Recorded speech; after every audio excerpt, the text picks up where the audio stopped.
ఏహే ఎక్కడిది మీ సమస్య? నాకు ఎంతసేపు షాయి తాగినంతసేపట్ల మీ సమస్య తీర్చుతా అని ఇప్పుడున్న ముఖ్యమంత్రి గతంలో ప్రతిపక్ష నాయకులు అన్నమాట.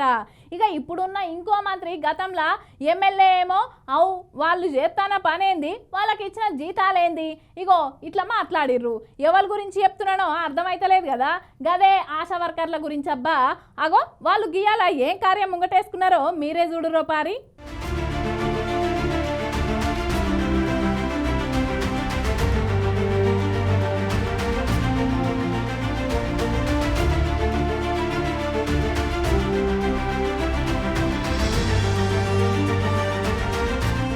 అవు మరి లేకపోతే ఏందుల్లా షాయి తాగేంతసేపటనే మీ సమస్య పరిష్కారం చేస్తాని ఇంకా షాయి తాగకుంటుండొచ్చునా?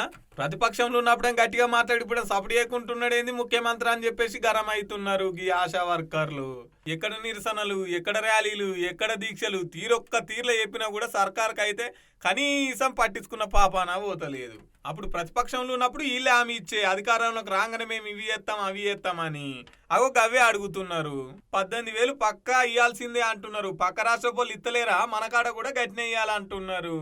అందుకని 10 కిలోమీటర్ల ర్యాలీ అట్లనే అన్ని కలెక్టర్ ఆఫీసుల ముంగట ధర్నాకు దిగిరు ఈ ఆశా వర్కర్లు. ఇప్పటికైనా మా డిమాండ్లను మీరిచ్చిన హామీలు నెరవేర్చకపోతే ఈ ఉద్యమం మరింత ముందుకే పోతుంది తప్ప వెనకకైతే పోదు. అస్సలు తగ్గనంటే తగ్గమంటున్నారు.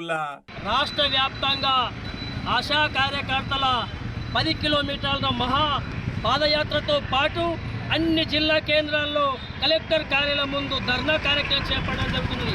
ఈ ధర్నా ముఖ్య ఉద్దేశం ఏంటంటే కాంగ్రెస్ ప్రభుత్వము ఎన్నికలు ఇచ్చినటువంటి హామీలని వెంటనే నెరవేర్చాలా. పక్క ఉన్న రాష్ట్రాలలో కేరళ రాష్ట్రం కానీ అట్లాంటి రాష్ట్రంలో ఫిక్స్డ్ వేతనాలు అయితే ఏ విధంగా ఇస్తున్నారో మన తెలంగాణ రాష్ట్రంలో కూడా ఆశా కార్యకర్తలకు 18,000 రూపాయలు ఫిక్స్డ్ వేతనం ఇవ్వాలని ఈరోజు ఆశా కార్యకర్తలు పెద్ద ఎత్తున ఆందోళన కార్యక్రమాలు చేపడుతున్నారు. అదేవిధంగా ఇతర ఉద్యోగస్తులు అయితేనేమి మేము మీకు ప్రమోషన్లు ఇస్తాం, మీకు ఉద్యోగ భద్రత కల్పిస్తామని ఎన్నో మాటలు మెమోలు ఇచ్చినప్పుడు సందర్భంలో మన ఇన్ఛార్జ్ మంత్రి గారు మన సీతక్క గారు చెప్పడం జరిగింది. కానీ ఈరోజు ప్రభుత్వం వచ్చేసరికి ఆమె మంత్రి అయ్యేసరికి ఇచ్చినటువంటి మాటలని ఊసు ఎత్తడం లేదు. అందుకనే ఇన్ఛార్జ్ మంత్రి సీతక్క గారికి మేము ఒకటే విన్నపం చేస్తున్నాం, మీరు ఇచ్చిన మాటల్ని వెంటనే ఆశా కార్యకర్తలు 18,000 రూపాయలు ఇవ్వాలని చెప్పేసి ఆమెనే మాట్లాడింది. వాస్తవంగా రిటైర్మెంట్ బెనిఫిట్ కల్పించాలని మంత్రి గారు చెప్పడం జరిగింది. పండుగ సెలవులు ఇవ్వాలని కూడా ఈ యొక్క ప్రభుత్వంలో భాగంగా ఉన్నటువంటి సీతక్క గారు చెప్పడం జరిగింది. అందుకనే ఫిబ్రవరిలో జరిగే బడ్జెట్ సమావేశంలో అత్యధిక బడ్జెట్ కేటాయించి ఆశా కార్యకర్తలకు 18,000 రూపాయలతో పాటు రిటైర్మెంట్ బెనిఫిట్ కల్పించాలని, అట్లాగే పెన్షన్ సౌకర్యం కల్పించాలని మేము డిమాండ్ చేస్తూ ఈరోజు ఆదిలాబాద్ జిల్లా కలెక్టర్ కార్యాలయం ముందు ధర్నా కార్యక్రమం చెప్పడం జరిగింది. లేని పక్షం ఈ యొక్క ఉద్యమాన్ని మరింత ఉధృతం చేస్తామని కాంగ్రెస్ ప్రభుత్వం హెచ్చరిక జారీ చేస్తున్నాం. ఇన్ని రోజుల నుంచి దీక్షలు ర్యాలీలు ఎత్తున్నా కూడా కనీసం మమ్మల్ని పట్టించుకుంటలేరని గరం అవుతున్నారు. గ్రామానికి ఎంతో సేవ ఎత్తున్నా మా పైనే ముఖ్యమంత్రి గారు ప్రభుత్వానికి ఎందుకింత చిన్న చూపు?